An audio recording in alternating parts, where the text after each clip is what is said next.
بەناوی خۆی بەخشندەی میهرەبان سڵاو لە بینەرانی کەناڵی ئاسمانی پەیام هەوڵ دەدەین لەم بەرنامەی سۆراخی مێژوودا قسە لەسەر ڕەهەندی ئابووری بکەین وەکو سامانێکی نەتەوەی گرنگ لە بزاوتی مێژووی سیاسی کووردە دەپرسین ئایا پەیوەندیەکانی نێوان ئابووری و مێژوو چییە؟ ئایا ئابووری چ نەخشێکی هەبووە لە ناو بزوتنەوەی سیاسی کووردە؟ تا چەند کاریگەری هەبووە لەسەر ئەوەی کە بزوتنەوەی ڕزگاری خوازی کوورد بتوانێت وەکو کارتێکی بەهێز بەرامبەر بە نەیارەکانی بەکاری بێنێت؟ ئایا ئابووری و دەوڵەت هیچ پەیوەندیەک لە نێوانیاندا هەیە؟ ئەو دەوڵەتە کامەیە کە دروست دەکرێت؟ ئابووری چ نەخشێکی هەیە لە ناو دروستکردنی دەوڵەتدا؟ یاخود ئابووری سربەخۆ چ کاریگەریەکی هەیە لە ناو دروستکردنی دەوڵەتدا؟ لە ناوەڕاستی بیستەکانی سەدەی ڕابردووە لە باشووری کوردستان نەوت دۆزراوەتەوە. ئەم نەوتە ڕاستە خۆماڵی کورد نەبووە،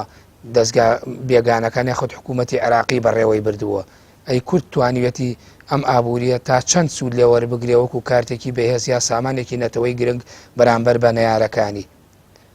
ئایا سیاسەتی نەوتی هەرێمی کوردستان ئەگەر لە ڕەهەندە مێژووەکەوە سەیری بکەین تا چەند سیاسەتێکی سەرکەوتوانەیە بۆ مامەڵەکردن پێی تەنها لە ڕوانگەی دارایی و مادیەوە لی دەڕوانرێت یاخود وەکو کارتێکی بەهێز بەکارهێنرێ بۆ ئەوەی کە سبەینێ بتوانرێت سوودی لێ وەربگرێ بۆ دروستکردنی دەوڵەت و گەیشتن بە مافەڕەواکانی؟ ئەو سیاسەتە لەکوێی خواستەکانی خەڵکی هەرێمی کوردستاندایە؟ ئەمانە کۆمەڵێتەوەری سەرەکی بەرنامەی سۆراخی مێژوومانە بە میوانداری هەریەک لە بەڕێزان دکتۆری یونس عەلی توێژەر لە گەشەی ئابووری و مامۆسای زانکۆ، دکتۆر شوان عوسمان توێژەر لە مێژووی سەدەکانی ناوەڕاست و مامۆسای زانکۆ بەخێر بن بۆ بەرنامەی سۆراخی مێژوو. دکتۆر یونس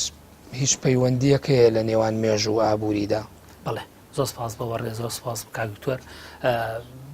ڕاستی ئەگەر ئێمە سەیری ڕووداوەکان کەین کە ڕووەدا لە جیهاندا چی کۆنچی نوێیە پەیوەندێکی زۆر پتە و هەیە لە نێوان مێژوو ئابووری لە نێوان ئاوری و سیاست. ئەم سێ بوعدا لە هەموو سەردەمەکانە ڕەبتێکی ڕاستەوخۆیان هەبوو بە یەکتریەوە. سەیری ڕووداوە مێژوویەکان بکەین ئەومان پێڵێ ئابووری ئەم خێڵە چۆن بووە، ئابووری ئەم هەرێمە چۆن بووە، ئابووری ئەم دەوڵەتە چۆن بووە و لە هەمان کاتە ئەو نەخشەڕێمان بۆ ڕوونەکات و لە داهاتووە ئەبێت چی بکەین واتە چۆن سوود لەو مێژووە ببینین. لەبەر لەگە هەر قۆناغێکی مێژووی گۆڕانکار ئابووریەکان بۆ ئاراستێ نەبووە، زۆر جا پێچەوانە ڕوویداوە لەگەڵ بەرژەوەندی چی ناوخۆیەکی دەرەوەی وڵاتدا. بۆیە ڕووداوە مێژووەکان پێمانەڵێن ئێمە چۆن سوود لە ئەزمموی ڕابردوو ببینین و هەوڵدەین و دەوڵەتێکی بەهێز بنیاد بنین. هاوکات لە ڕووداوە مێژووەکان چیمان فێرەکەن؟ ئەومان فێرەکەن ئێمە چۆن بتوانین لە معادلە نێودەوڵەتەکانە کار بکەین، نەک تەنها لە سوورێکی بچووکداوەکو سەدەمی ئەقتایەکان هەبووە. بۆیە ئەگەر سەیری لایەنی مێژووی کە ڕێزبەندێکی بۆ بکەین قۆناغ یەکە مرۆڤایەتی بۆی ئاڕەت بووە، ئەو شتانەی بەرهەمهێناوە تەنها بۆ خۆی بەرهەمهێناوە و تەنها ئەوەشی خواردۆ خۆی بەرهەمهێنێ، هەنگاوی نەناوە بەرە شوێنی تر. بۆیە دەوڵەتی پێکهێناوە، بەڵام دەوڵەتێکی بچووک لاواس تەنها لە سنووری جوگرافی کەمدا لە خۆناغی دۆمان نەخێر شتی بەرهەمهێناوە، بەڵام بۆ مەجموعە وڵاتێکی تری فراوانتر بۆی بازرگانەکە بەرەو فراوانتر بڕۆ. هێزی ئەم کاریگەری ئابووریە چی لێکردوە؟ وای لێکردووە هەم سنووری جوگرافی بگۆڕێ هەم سنووری سیاسی بگۆڕێ. لە قۆناغی ئێستەیە بەهۆی بە جیانی بوون و جیهانگیریەوە بە هەموو واتاکانەوە وای لێ هاتووە نەخشەکە فراوانتر بێ. ئێستا بیر لەوە ناکێتەوە چیە دەوڵەتی بەهێزە، بیر لەواکێتەوە چیە دەوڵەتی عەزیمە عوزمایە بتوانێت هەم قەراری سیاسی هەبێ هەم قەراری اقتصادی بێت. تەنها لە سنوورە نەمێنێتەوە سنوورێکی ئەقلیمی لاوازکا بێ. ئەگەر تەماشایەکی بە دیوێکی تر تەماشای لایەنە مێژووەکەی بکەین لە کۆتایی حەربی عالەمی یەکەمەوە تاوەکو کۆتایی هەفتاکان و بە تایبەت تاوەکو هەڵوەشانەوەی کێتی سۆڤێت، هێزی گەورەی وڵاتانی ئەوروپا لە چیەوە بوو؟ هێزیان وەکو وەسیلەیە بەکارهێنا بۆی ئابووریان بەهێزکەن.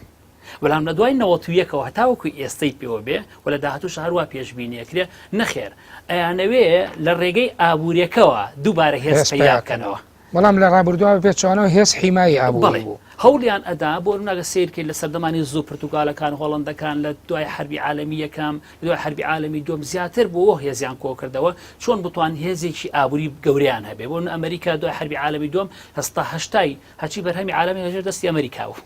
لە هەشتاکان تەماشاکێ بەهۆی دامەزراندنی کۆمەڵی فکرە بەرەو ئیتحادی ئەوروپی بڕۆن کە ئیتحادی ئەوروپی لە دوجارە دامەزراوە، هەوڵیاندا چۆن بتوان ئەم هێزە ئابووریە لەژێر دەستی ئەمریکا دەربێن ئەوان ببن بە کوتلەیەکی تر. کەواتە ئێمە ئەگەر باز لە مێژووی ڕابردوو بکەین ناتوانین یعنی ئەوە نادیدە بگرین کە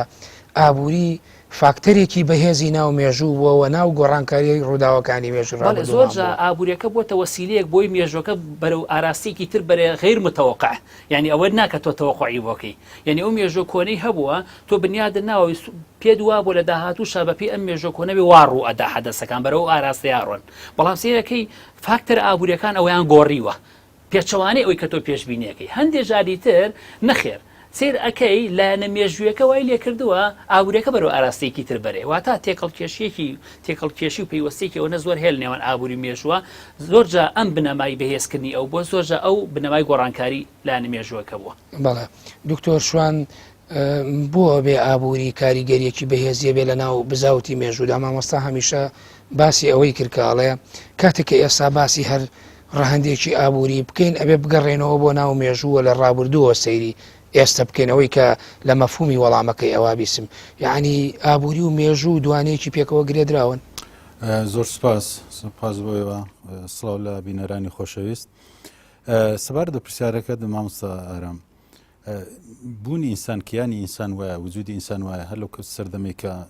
لە دروستبوونی خێزانەوە لە دروستبوونی کۆمەلگای ئینسانیەوە لە بچووکترین یەکەی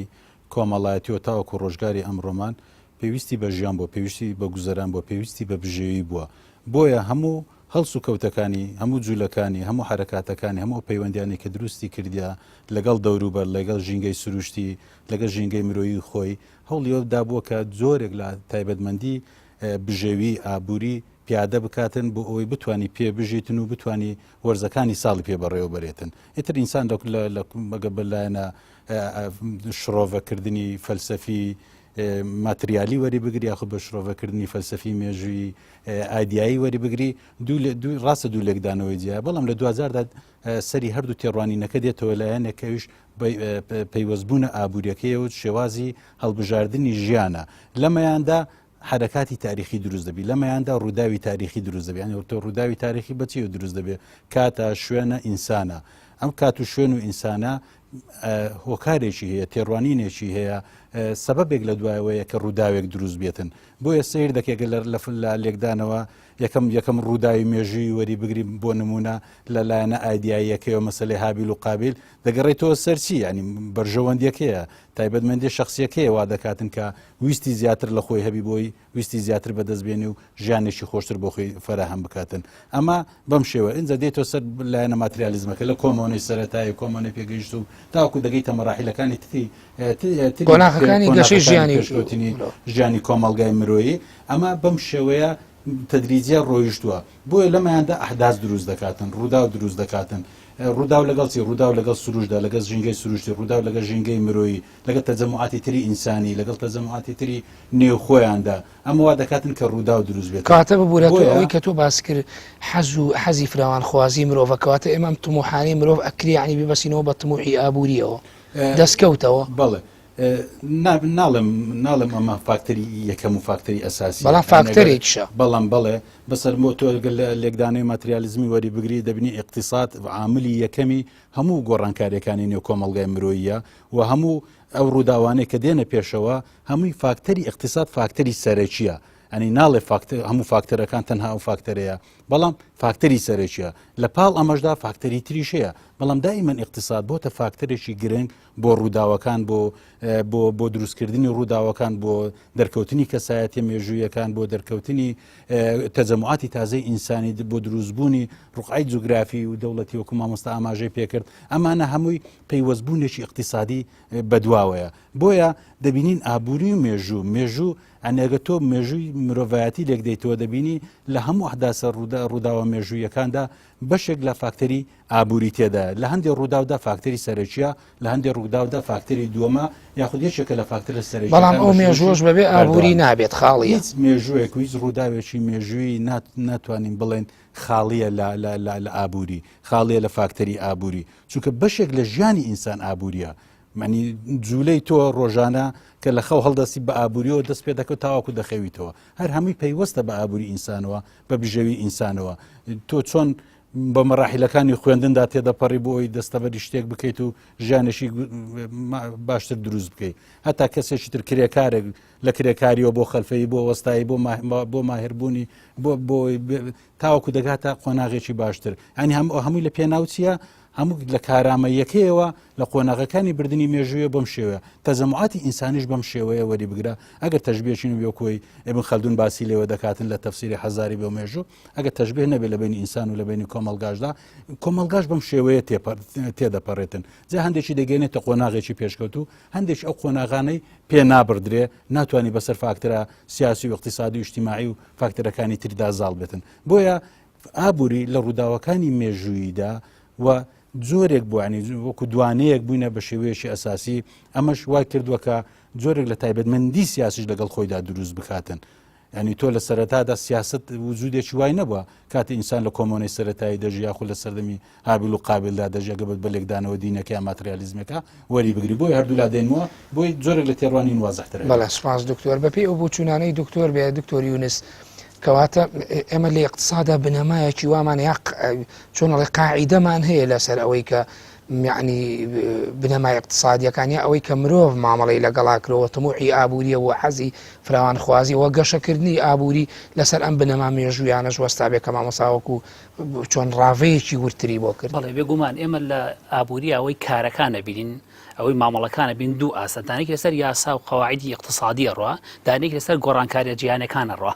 کەم جارەبین لە ئابووریە لەسەر یاسا بوو نمایەکی سابت ڕۆشت بێ بۆ لەبەری بەردەوام ئەگەر تەمەشاکەی سەیری ڕۆینە قاعی محازەراتەوە ئەڵێن پێناسی ئابووری پێناسی نییە بۆ لەبەری ئمڕۆ پێناسەیەک و بەیان پێناسێکی ترە ئەگەر سەیری سیاسەتی اقتصادی وڵاتێکن ئیمڕۆی لە دوێنێ ناچێت سەیری سیاسەتی اقتصادی جیهانیکەین ئەم ساڵی جیاوازە لە پار ئەگەر هەر بچووترین نمونەوەری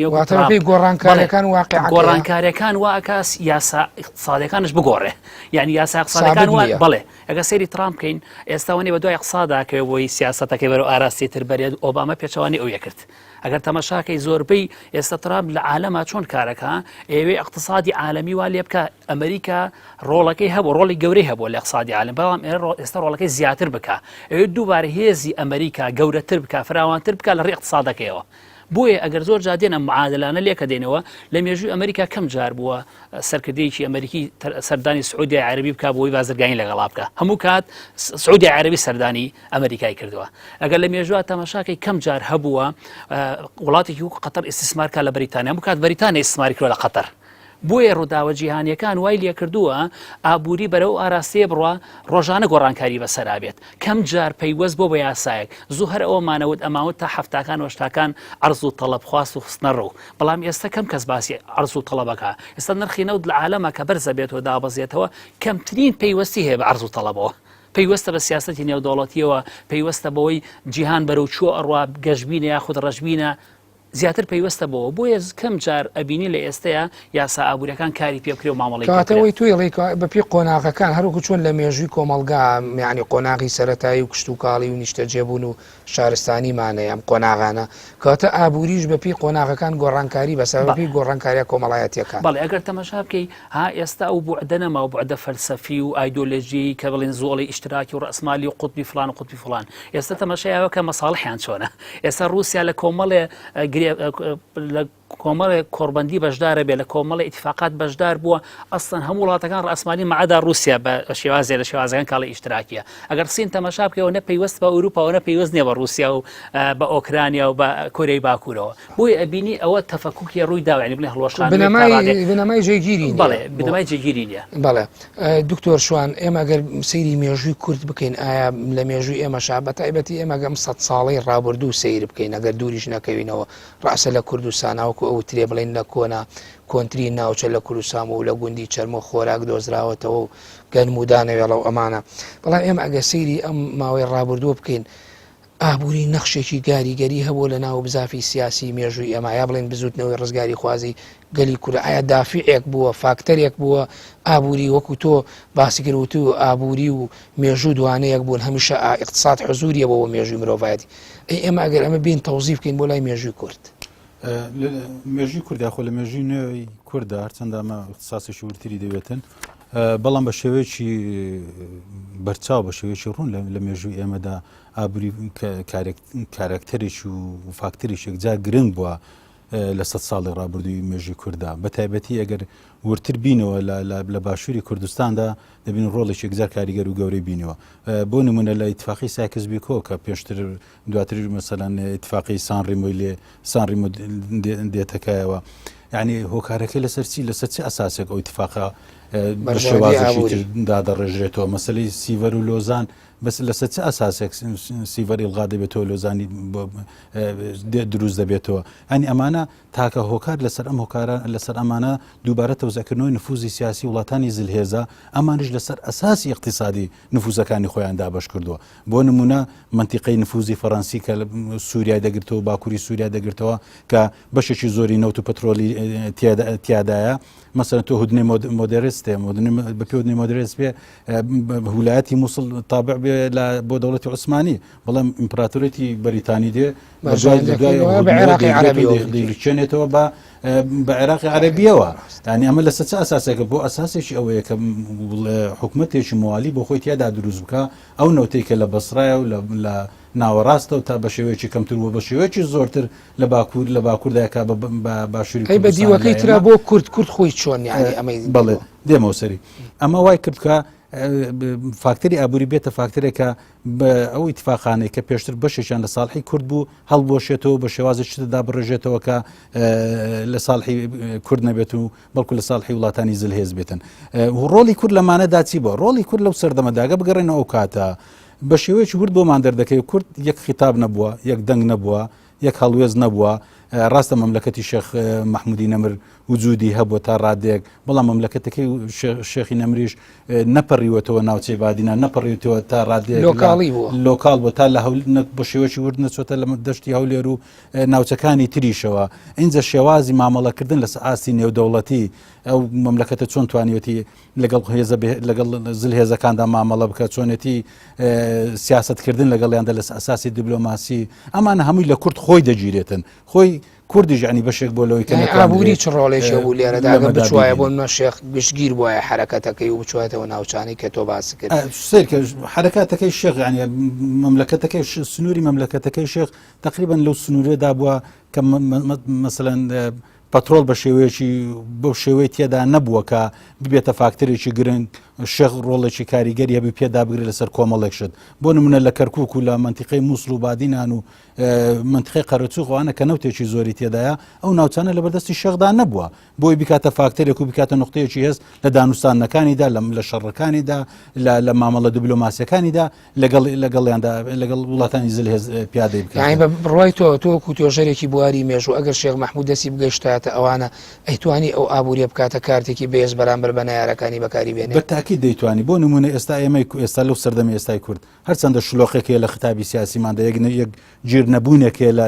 لە ڕوئیای سیاسیماندا لە خطابی سیاسیماندا لە ئاراستەماندا بەرەو دنیای دەرەوە لە جیهان بینیماندا بۆ ئایندەی کورد ئەنی ئەم لەم ڕۆی هێزی کورد بەڵام لەبەرەوەی کورد تا ڕادەیەکی زۆر بۆ نمونە کەرکووکی لە دەستا سەرچاوەکانی نەوتی دەڤەری قەرەچوو و تاوەکو درێژ دەبێت بۆ منتیقەی شێخانی لە دەستا گازی سروشتی لە بەردەستدایە بۆی وەکو فاکتەرێکی گرنگ لە سیاسەتی ئەمڕۆدا بەکاری دێنێ بمانەوێ نەمانەوە ڕازی بن ڕازی نەبێت بەکاری دێنێ بە شێوەیەکی باشیش بەکاری دێنێت تاوەکو ئێستا هێناوێتی وەک لەگەڵ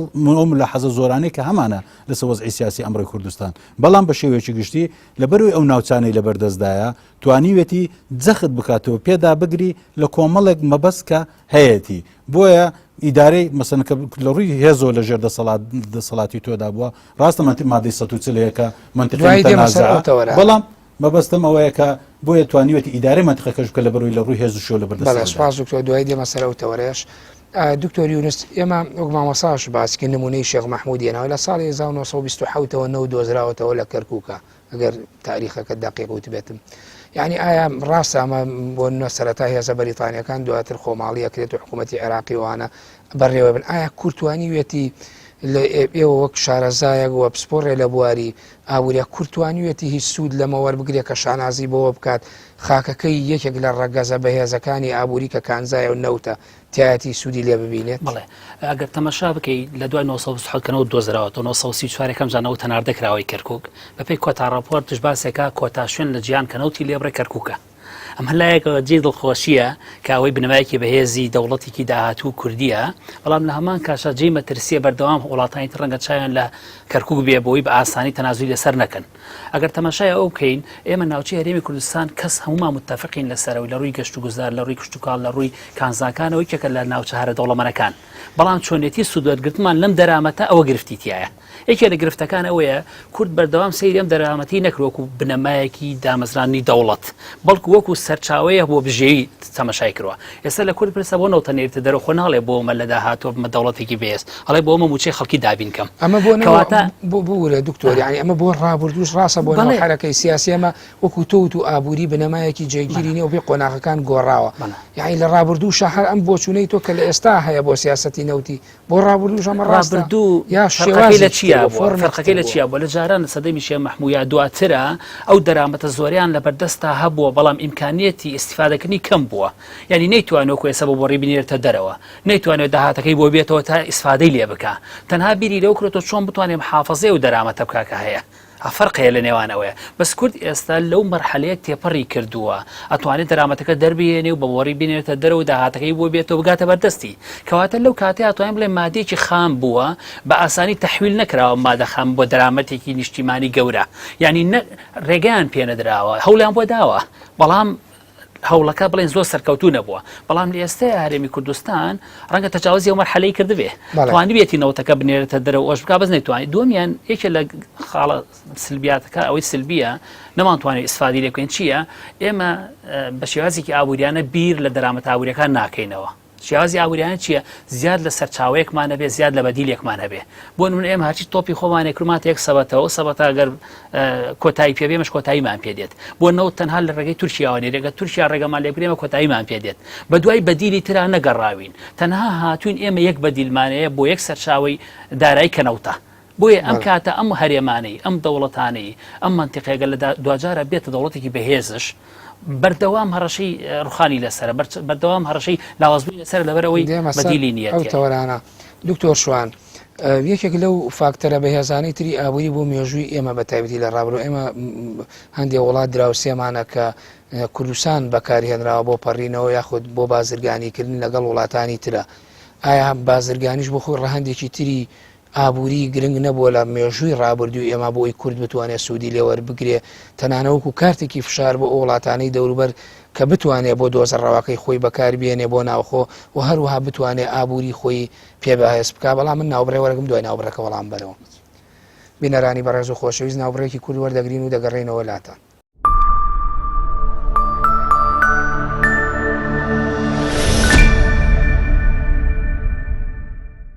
جارێک تر سڵاو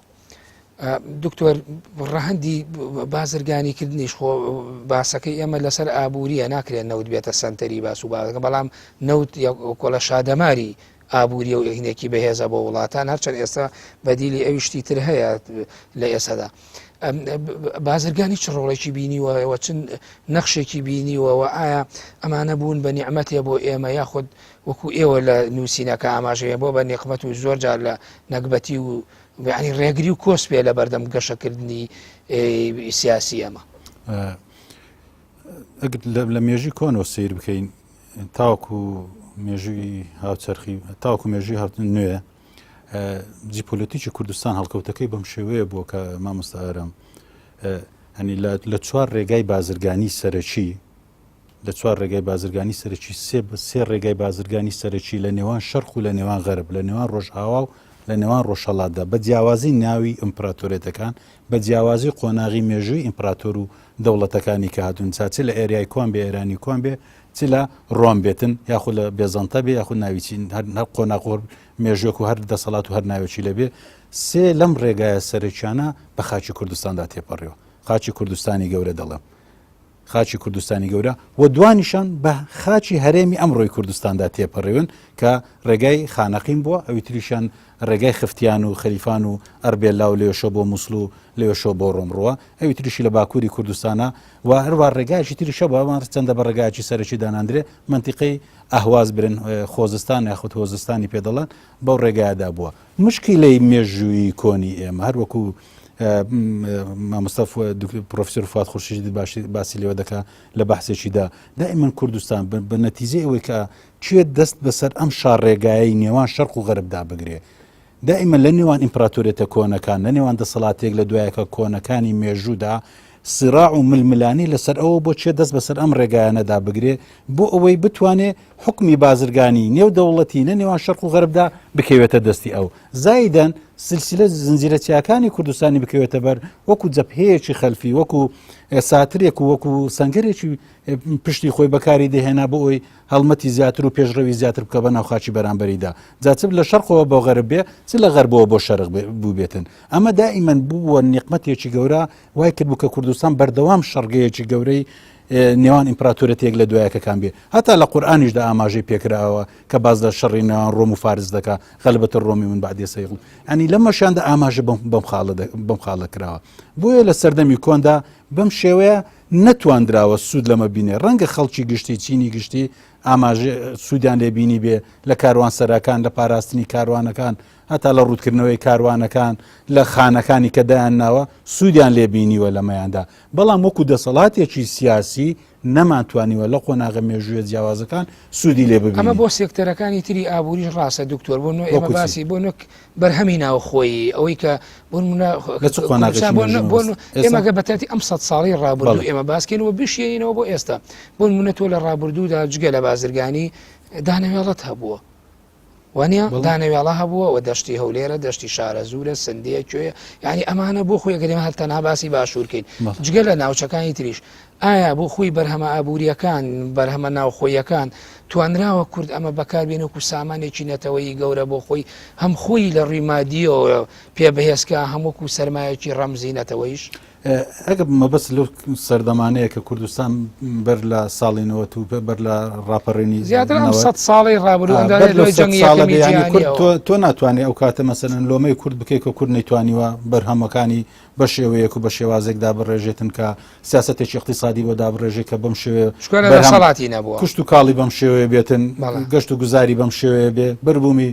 گەنم و جۆی بەم شێوەیە بێ ئەمە وا بکات و سیاسەتێکی اقتصادی زراعی دابنێتشاری ئابوووریەکە بۆ خۆی دەوری بووە ئەگەر ڕخسەتم دێ ئەگەر لە ڕووی وشاری و ئابوووریەوە سەیری بکە دەبینی کوردستان هەتا لە سەدەکانی ناوەڕاستەوە تا سەدەی نوێژ کوردستان دائیمەن بەرهەمێکی زۆری هەبووە دائیمەن سەیری کە سەیری ئەو بازانەکە کە لە سەردەمی دەوڵەتی ئومەوی عەباسی اینجا دواتر سەردەمی دەوڵەتی عوسمانی کە لە منتیقە کوردەکان کۆکراوەتەوە لەوە بۆ دەردەکەوێت کە کوردستان خاوەنی سەرۆت و سامانێکی کاڵی زۆر بووە بۆیە بازێکی زۆریشی خراوەتە سەر یعنی لە هەندێک حاڵەتدا باز دەکرێت کە بازی کوردستان کە لەوانی لە کوردستاندا سندویانە لێی مەسر زۆرتر بکە مەسر بە ئیمپراتۆرەتێکی گەورەی کشت و کاڵیش دەناسێت لەو ئیمپراتۆرێکی گەورەی مێژووی بووە ئەمە بەڵگەیە بۆی کە خەڵکی تۆ کشت و کاڵێکی باشی کردووە جۆرێک لە متربەکردنی هەبوو لەگەڵ خاکەکەی خۆی توانیوەتی ئینتازی لێ بکە ئاشنایەتی هەبوو لەگەڵ خاک و ئاو هەوای خۆی سوودی لێبینی لە بەروبوومی میوە لە بەروبوومی کشت و کاڵی لە بەروبوومەکانی تری کە لەو کاتدا باو بوو بای واتە لەم ساڵانەی بەم دوایش ئەنەتە لە ساڵ لەم ئیستیسمارکردنی ئەمە مهمە لە ئیستیسمارکردنی پێم وایە لەو 1-2 ساڵێکە و ئەزمە اقتصادی لە ماوەیە دروست بۆ لە دوای نۆهەتەوە تا ڕادەیەک اقتصاد مەسەلەن بەروبوون و کشت و کاڵی ئەوانە بەتایبەتی لە دوای 2023 تا ڕادەیەک ئێمال کراوە بە حکمی کۆمەڵێک فاکتەر کە ڕەنگە دواتر ئەگە مەجابێ بێنەوە سەری بەڵام ئیستیسمارکردنەکەی چۆن بووە لەم 1-2 ساڵێک کە موچە نیە و شت نییە دووبارە جۆرێک لە ئاوردانەوە بۆ کشت و کاڵ هەیە ینی پێم وایە وەزیری کشت و کاڵیش ڕۆڵێکی کاریگەری هەبوو لەم بوارەدا ینی بۆ نمونە بەرهەمی پەتاتی ئێستاکە لە ویستی و لە بژێوی کوردستان زیاتر بۆ دەرەوە دەنێردرێ هەندێک بەرهەمی تریشەیە مەسەلەن هەناروانە بۆ دەرەوە دەنێردرێ لەم 1-2 ساڵە گرنگجێکی زۆرتر و زیاتری پێدراوە ئەمە جۆرێکە لە داڕشتنی استراتیزیەکە ئاور لە کشت و کاڵ بدرێتەوە بە شێوازێک کە لە پار کشت و کاڵیش پێم وایە گەر ئاور لە مەسلەی شوێنەوار بدرێتەوە بۆ نمونە تۆ باسی چەرمۆت کرد بەڵام ئێستا بێستان سوور دۆزراوەتەوە زۆر لە چەرمۆ کۆنترا لە ئەوەی کە لە ڕانیش دۆزراوەتەوە ناوەکەیم بیرچووە لە بێستان سوور کۆنترا ینی شوێنەواریش دایرەی شوێنەواری ئیشی زۆر باشیان کردیشی گەورەیان کردە کە ئەمەش دەتوانانی بێتە سەروەت و سامانێکی یەکجار زۆر وەکو مسر سوودی لێبینین هەروەها گەشت و گوزاریش ئەمەگە سیاسەتێکی جوانی بۆ دابڕێژین ئێستا کە لەم ساڵەوە دەستیان پێ کردووە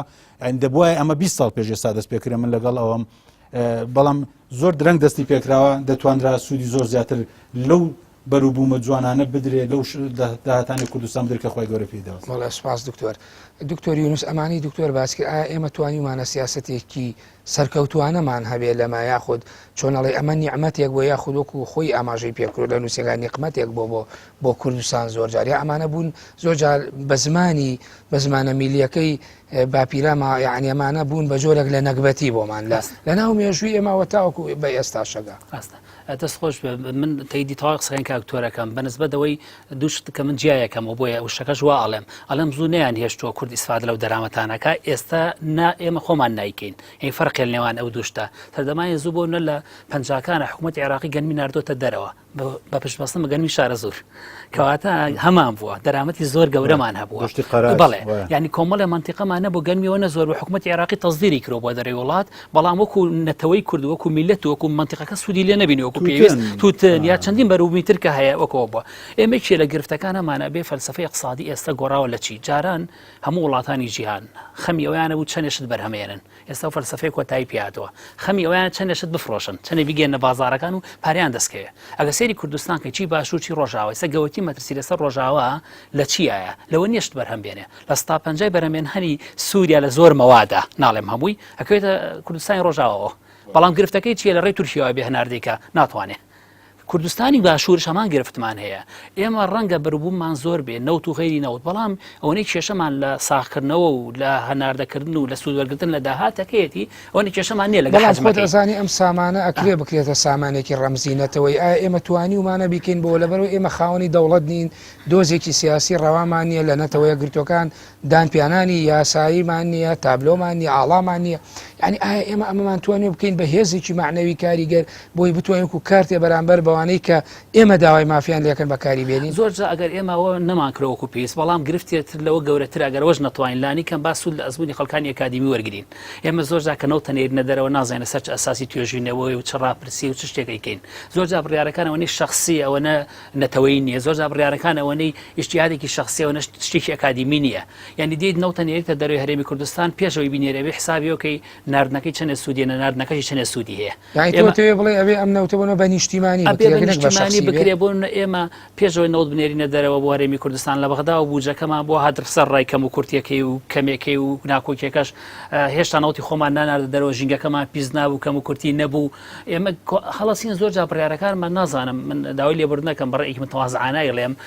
لانی کەم لە کورد مەودایە ئەوە ئەبینین ئەو نێ سلبیاتەکانی زۆرترە ئیجابیاتەکانی نابینین بۆیە زۆر جا بڕیارەکان کە بڕیاری ڕاستە مەسەن لەسەر ئاسی سیاسیە درێ بەڵام ناچن بۆعدێکی تاریخی و بۆ ئەوەی کە ئێمە زۆر ئێستا باسی کیانی سیاسیمە ئێمە دەوڵەتمان نییە ئایا پەیوەندیەکەیە لە نێوان ئابووری و دەوڵەتە ئێمە گەمانەوە دەوڵەت دروستکەین هیچ یەکێک لەو فاکتەرانەی کە یا لەو کۆڵەکانەی کە دەوڵەت لەسەری ڕائەوەسێ هیچیان ئابووریە بەڵێ من لە شوێنێک ئاماژەم پێتاوە لە نووسینێکامەوە دووباری کە مۆلێرە زۆر لە هەرێمەکانی جیهان لەو هەرێمانی کە ئێستا هەن سربەخۆ نەبوونە یا هەندێک لەو شوێنانەی کە بەتەمان بمن دەوڵەتێکی سربەخۆیان ڕانەگەانەوە هۆکاری سەرەکی لێ لەبەر چی لێ لەبەری ناتوانین محافظی سربەخۆیەکەمان بکەین واتە ڕاگەیاندنی سربەخۆی ڕەنگە کارێکی قورس نەبێ من ناڵێم زۆر ئاسانشە بەڵام پاراستنی ئەو سربەخۆیە گرنگە من هەموو جار ئەڵێم ئێمە نەتوانین بەرگەی سیانزە بەدەرێکی ئێران بگرین شتومەک بەرزەوە بێ نەتوانانی بەرگەی دەڕۆژ ناسەقامی لە تورکیا بگرین سوورەکان دابخرێ و نەتوانین بەرگەی ئەوە بگرین عێراق گەنمان لێ نەکڕێ کارێکی زۆر قورسە ئێمە بمانێت دەوڵەتێکی سربەخۆ بێ ئەتوانین پێ بنیادی بنین بەڵام ئەگەر بنەمایەکی ئابووری بەهێزی نەبێت تووشی زۆر جات چیەکەینەوە بەداخەوە گرفتەکانە شارینەوە لەبەرەوەی بە خەڵک بڵێن نیمانە ئەسڵەن گرفتەکانە بێ عەرز بکەی بۆی خەڵک بزانێ هەمانەوە چارەسەریکەین بۆ نمونە ئێمە سیاحەمانە گەشت و گوزار هەموو ساڵێ باسیەوەکە چەند کەس دێت من بە پێی ئاماری ڕسمی چەند دێت ئەوەی کە ئەڕوا زیاترە لەوەی کە دێت چەندێ خەڵک دێتە کوردستانەوە ساڵانە کوردستان زیاتر لەو ئاڕاتە دەرەوە زیاترش خەرجەکەن ئێمە ناین ئەو باڵانسە ڕابگرین باسی بازرگانیەکەین ئەڵێن بازرگاریمانێ لەگەڵ ئەمریکا لەگەڵ سین لەگەڵ یابان لەگەڵ هەمووی ڕاستە بەڵام لە ستا چەندی شتومەکی ئێماڕاتە دەرەوە ئێمە بازارێکی وەساخنەوەی کاڵا خزمە گوزارەکان ئەمە مانای ڕژبینی نیێمانەیەوەیە ئەگەر حساب و کتابی بۆ بکەی لە دوجارە یا تووسی زەرەر نابیاگە تووشی زەرەر شادی کەمترین زەرەر هەیە یعنی تەوەقوعی بکەی بڵێ گریمان ئەم بەروبوومەی کە من هەمە نەفرۆشێ چی بکەم نەوەکو ئەوی من زۆر جا بەداخەوە سیرەکەم مەسەن کەسانی سیاستمەد هەرزانانی چۆن قساکەنەوە خەڵکی بازاری قساکە چۆنۆکی بە خەڵکی بازاری ما احترام زۆر بۆ هەمولایەک ئەڵێ کاکە نرخینەوە دابەزیەوە بۆ وایلیات و نرخینەوە دوایلیات ئەی تۆ چی تۆ بە استراتیژێکی واتە بێ ئەگەر نرخینەوە دابەزی عێراق چێکە حکوومەتی عێراق مامۆستا 3 ملیۆن و 200,000 بەرمیل نەوت هەنێ ساڵە نێرێتە دەرەوە کاتە نرخینەوە دابەزی کا بە 4 ملیۆن ها بەدیلێک چۆن متوانین شوێنگرەوەی هەبێ کەم ترس دکتۆر شوانەگەر ئەمەی کە دکتۆر یونوس هێمایی بۆ کرد ئێمە گەر خوێندنەوەیکی مێژووی بۆکەین لەسەر ئەو پێدراوانی بۆنمە کە دەوڵەتی لەسەر دروستە بێ پەیوەندی نێوان ئابووری و دەوڵەت زۆر جار قسە لەسەرەوە بۆ قسە لەسەرەوە کرێ بەرژەوەندی هاوبەش بەرژەوەندەکان ئەکرێ ئابووریش بخێنناوەوە ئایا پەیوەندیکی لە ڕوانگەی مێژووە سەیریکەین ئابووری و دەوڵەت پەیوەندیکی بەهێزەیە لە نێوانیاندا یا یەکێک لە ستونەکانی کە دەوڵەت ڕائەگرێ ئەکرێ ینی گونجاوە بڵێن ئابووریە بێگومان ینی تۆ دەوڵەت لە 2000دا لە چەند پێکاتەیەکی هەیە پێکاتی خەڵک پێکاتی خاک پێکاتی سیاست پێکاتی اقتصادەکەیە کە دڵم خەڵکەکەم بەسم لە مێژۆکەیەتی خاک و مێژۆکەیەتی ئەنی یەکێک لە فاکتەر هەرە سەرچەکان اقتصادا ئەین تۆ بەبێ اقتصادکردن بەبێ ئەوەی کە ڕویاکی اقتصادی و دەرامەتی اقتصادی و پێکاتی اقتصادی و یەکلاکردنەوەی اقتصادن نەبێت لە 2000 ڕویاکی وردن نەبێتن ڕەنگە نەتوانی دەوڵەتێکی بەهێز وا بنیاد بنی کە بەرگەی نەهامەتەکان و بەرگەی ئەو شتانە بگرێتن کە دێتە پێشەوە جاچێ عاملی سروشتی بێتن یاخود مرۆیی بێت لە دەرەوە بۆ دروست بکرێتن بۆیە بە بەردەوامی اقتصاد فاکتەرێکی گرنگە بۆ بنیادنانی دەوڵەت بەڵام ناکرێ برێمە دەوڵەتێک ئەگەر اقتصادێکی بە قوت نەبێ ناکرێت دەوڵەتێک دەبێتن ئەنی ئەمەش فاکتەرێکە لەوەی کە تۆ پێویستی بە هەڵوەستەکردن بەڵام بەبێ ئابوووریەکەش ئەندازەیەک لاوازی تێکەوێت بە دڵنیاییەوە من پێ دەڵم یەکێکە لە فاکتەر هەرە گرنگەکانی دەوڵەت ینی هێزت هەیە فکرەت هەیە سەروەریت هەیە اقتصادت هەیە ئەنی بۆ نمونە ئێستا کە هەمومان دەزانین رووسیا یەکێکە لە وڵاتە هەرە بەهێزەکانی دنیا بەڵام اقتصادی رووسی چ لە سەدای پەیوەستە بە گازی سروشتی بە معدنەوە بە کانزای سروشتی و بە گازی سروشتیەوە گازی سروشتی لە بۆچە دەڕۆ بۆ ئەوروپا دەڕوە ئێستا کە هەردەمەک ئەمریکا بیەوێ دەتوانێت ئەو گازە قەتەکاتن و لێ ببڕێتن اقتصادی رووسی پەچی دەکەوێتن ناکرێ بەرگەی 6 مانگ ناگری اقتصادی ئەم وڵاتە گەورەیە بەرگەی 6 مانگ ناگرێ بۆیە بە بەردەوامی لەژێر هەیمەنەی ئەمریکادا دەمینێتەوە سەیری ئەعلام مەکە سەیری تێڕوانینەکە مەکە کە لە بەزاهری دەبینی بۆیە لە ڕووی مێژوویەوە هەموو دەوڵەتێک کە دروست بووە تایبەتمەندی اقتصادی ڕەچاو کراوە و ڕەچاویشی دەکاتن ئەنی تۆ بۆ نمونە باشتێکی تاریخی ئیسلامت بۆ بژێرمەوە تۆ لە حروبی ڕەدا خوێندوتە دەزانی ینی گوتی خەلیفە عومەر چۆ لە ئەبوو بەکری سەدیق خەلیفە ئەبوو بەکری سەدیق وتی بۆ شەڕیان دەکەی ئەمانە شەهادە دێنن موسڵمانن خوای تاکو تەنها دەناسن تەنها زەکات نادەن گوتی وەڵڵاهی شەڕیان دەکەم تاوەکو ئەگالێکی بەستنەوەی وشتریشی لەسەری موسڵمانیان لەسەر بێ تاوەکو لیان دەسێنمەوە خۆ مەوزوع ئەوە نییە ئەو لەسەر زەکاتی 2 درهەمەکە لێ بدەیاننا پەیوەستبوونی دەوڵەتی ئەو کاتە چی بوو اقتصادی دەوڵەت لەسەر چی پەیوەستبوو لە وەشکەیەکی و لە ڕوکنە ئەساسیەکانی ئیسلام جگە لە ڕوکنە خەڕوکنە کرد بۆچی دانرا بۆ دەوڵەتەکە کە بۆ دانرا اقتصادەکەی لەسەرەوە بووە لە بۆرەی غەنیمە و شت هێشتا دروست نەبووە لە تاکە داهاتی دەوڵەت ئەمە بووە بۆیە اقتصاد فاکتەرێکی گرنگە ئەمە بەزمانەوە نیە ئەمە هۆکارەکانی نێو دەوڵەتی ڕەچاونەکەم پەیوەندی ئێمە بەس وشیاریمانە بۆ دکتۆر شوان یعنی ئێمە ئەتوانین بۆ مێسە نەوت باسەکرێ لە کوردستانە ئێمە کەیسە بێدەوڵەتی ئایا نەوت کراوە سیاسەتێکی بەهێزی ئابووری تیا ڕەچاو کراوە بۆی ئێمە بتوانین و کارتێکی بەهێز بۆ ئەم وەکو سامانێکی نەتەوەی گەورە بەکاری بین بۆ دروستکردنی دەوڵەت و گەیشتن بە دۆزێکی سیاسی من ناڵم بەکار ناتوە بەکار هاتووە بەڵام ڕەنگە ملاحەزات و وردبینی زۆری لەسەر بێتن بەڵام بەکار هاتووە وتوان هەوڵی ئەوەشیان داوانی تۆ نەوت دەکەیت ینی کۆمەڵک شەریکاتی عیملاق تێناوە لێرە ئیشی پێ دەکەی لێرە تێڕوانینەکەی کورد پێم وایە هەڵوەستەکردین لەسەرە ئەگە کورد پێی وابی لە ڕێگای ئەو شەریکاتانەوە تاثیر لەسەر حکمی وڵاتەکانی دەکات حکمی وڵاتەکانی خۆیان دەکات و تاثیر لەسەر بڕیاری سیاسیان ڕوئیان دەگۆڕێتن بەم شێوەیە بەم ئاراستەیە نکسن مۆبیل خۆ دەزانێت ئێستا سەرۆکی نکسن مۆبیل وەزیر خارجی ئەمریکا ئایا تۆ دەتوانین لە ڕێگای شەریکەکەەوە تاثیر لە سیاسی ئەمریکا بکەیت ئایا بەو ڕوئیە ڕاستە یاخود بە پێچەوانەکەیەوە ئەمەیە ڕەنگە هەڵەیە کورد لەمە تا ڕادەیەک پێویستی بە هەڵوەستەکردن بێ ئەمە لایەن لای دووەمیان کاگارام گۆڕانکاریی گەورە لە ڕوویای اقتصادی دەولی هەیە کاک دکتۆر ڕەنگە ورتر و شارەزاتر بووی ئەگەمە پێشتر پێمان وابوو کە پەترۆڵ سیاسەتی نێودەوڵەتی وەکو مەسەلی ئاماژە بە کەرکوو کرد دیاری دەکاتن ئێستا کە ڕوویاکە لەویان گۆڕاوە گازی سروشتی ئەن بۆ نمونە کێشەی قەتەر ئێستا لەسەر چییە کێشەی سووریا لەسەر چی دروست بووە بۆ مەوزۆی گازی سروشتی و گەیاندنی گازی سروشتی کوردستان بۆ ئەوروپا هاتنی رووسیا بۆ سووریا لەسەر ئەساسی چییە لەسەر ئەساسی ئەوەیە کە گازی سروشتی کوردستان و قەتەر نەگاتە بەحر ینی ئەمە یەکێکە لەوە بەڵام ئەوەی کە دکتۆر نەقدی لێ هەبوو زیاتر بە نیشتیمانیکردنی ئەم کەرەستە ئابوووریانەیە ئەمە گرنگە نەک لە دەستی چەند کەسێک ئاوێت تاوەکو زەرەر لە دۆزە ڕەواگشتیەکەی ئێمە بدات بۆی کۆدەنگی لەسەر بێت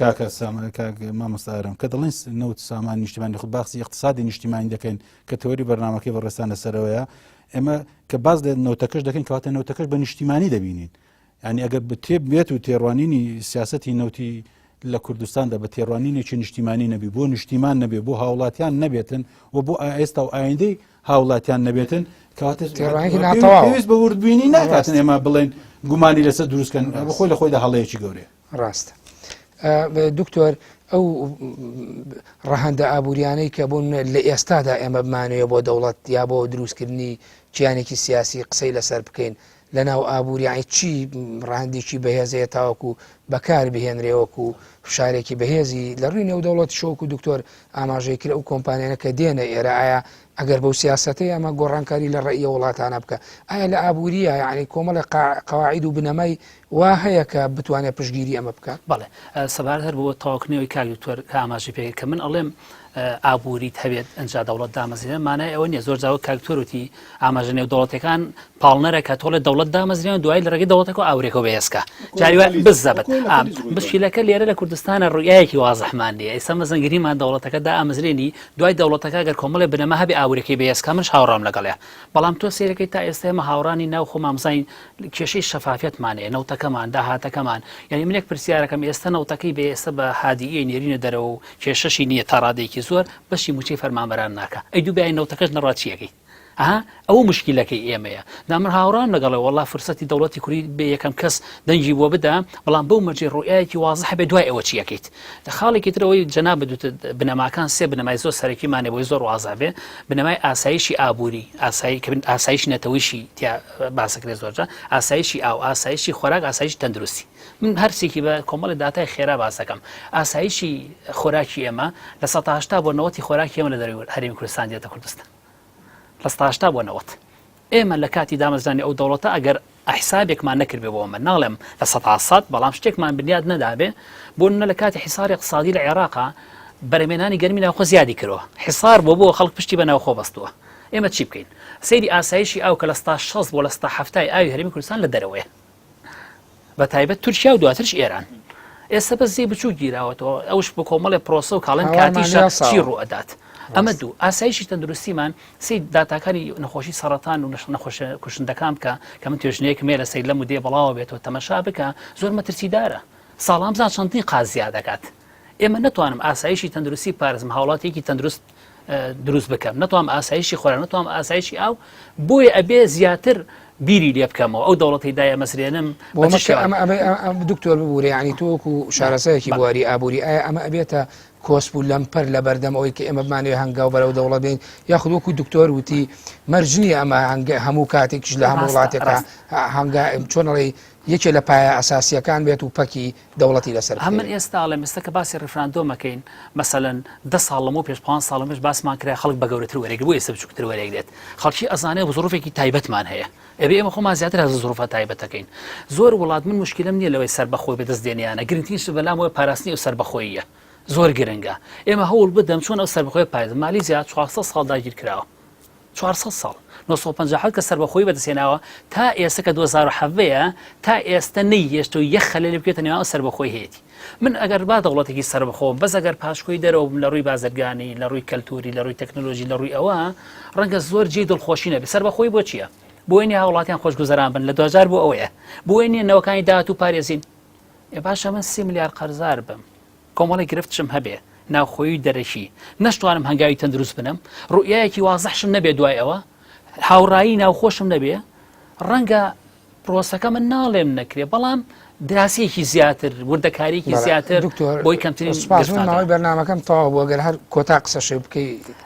من هیوادارم اقتصادی کوردستان بگات بە ئاستێک کە بتوانێت هەم دەوڵەتی کوردی لەسەر بنیاد بنرێ هەم بتوانێت بژێی هاوڵاتیانش دابین بکرێت. سپاس بۆ تۆ دکتۆر ئەگەر شتێکت مابێت من دەڵم لە ڕووی اقتصادی و کوردستان خاوەنی زۆر سەروەت و سامان یەکجار گەورەیە لە هەموو ڕوویەکەوە شتێک نییە کە تۆ نەتبێ و خوا بە تۆی نەدابێت لە وڵاتە کە هەیە بەڵام تەسخیر کرێ بەر لەوەی هەر بڕیارێک بدەین استراتیژیەکمان هەبی بۆ بەکارهێنانی ئەو بەرهەم و سەرۆت و سامانەیە کە هەمانە بۆ خۆشگوزەرانی و میلەتەوە بۆ مستەقبەلی و دەوڵەتی کە دەمانوێت دابنجڕین. بەڵێ سپاس بۆ دکتۆر شوان عوسمان توێژەر لە مێژووی سەدەکانی ناوەڕاست و مامۆسای زانکۆ، سپاس بۆ دکتۆر یونس عەلی توێژەر لە گەشەی ئابووری مامۆسای زانکۆ، سپاس بۆ ئامادەبوونتان لە بەرنامەی سۆراغی مێژوو. زۆر سپاس. بەڵێ بینەرانی بەڕێز و خۆشەویست بەم شێوەیاتمە کۆتایی سۆراغی ئەم جارە تا سۆراغێکی تر بەخوای گەورەتان دەست پێرم کاتێکی خۆش بۆ هەموو لایەک.